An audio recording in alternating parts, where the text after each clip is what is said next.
Hello guys, this is Jagan.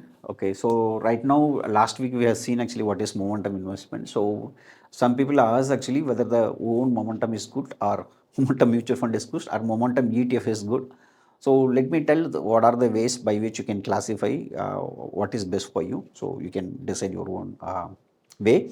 So I'm not going to recommend any or buy or sell here. So I'm going to say what are the drawbacks and advantages of using your own Algo for momentum investments. So you can take your own call.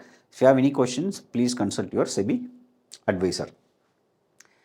So we have three models, our own Algo, that is the momentum investments model system we have, and the momentum mutual funds also available. I don't want to name it right now.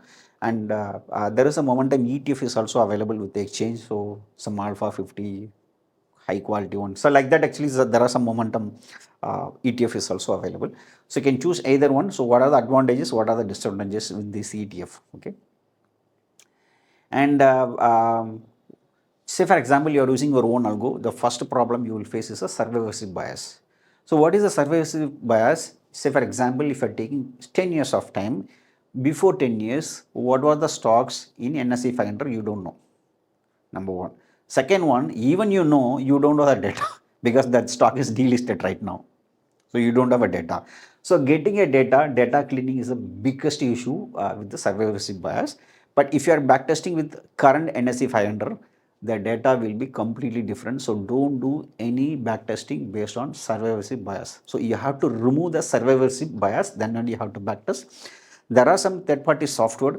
They are claiming that they have a clean data, but you have to ensure it. Okay. So I have done my own survivorship bias in a Python, and then I have taken all the circular from NSE, I have removed it and then tried to backtest all these things. So, so the thing is you have to remove it and before you proceed your own algo. So don't do with the current NSE 500. That's what. Okay, but it's a tedious one, right? Second problem with this algo is the taxation, because we are, say for example, you are doing a rebalance every month. Okay, so this month you are buying, after 2 months you are selling the stocks, so you have to pay the short term capital gain.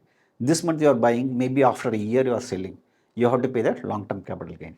But when momentum mutual fund or momentum ETF does the same, they don't pay it, because you are buying a NIV here but you are buying the stock here. So this is a drawback of the infra issue. Here you have to pay the taxation, long term or short term capital gain. Here you have to pay only in a long term. You don't need to worry about the short term. So this is a tax advantages to the momentum MF and ETF. So that's what most important thing. And say for example, even you get a 24% return, assuming that according to the backtesting you are getting 25% return. After the haircut and everything, you may be getting 18% or you may be getting 16% with your own algo, because you have to pay the taxation. Moreover, this momentum investments mostly you will do with the small cap and mid cap. Those stocks will have a highest haircut, sometimes 50%, 60%, sometimes 100% also. You can't use the underlying for option selling. But if you are buying a MF or ETF, okay, so ETF I'm not sure, MF you can pledge it and 90% you will get for option selling limit as a collateral, so that you can do the expiry day, non-expiry day, all these stuffs you can do.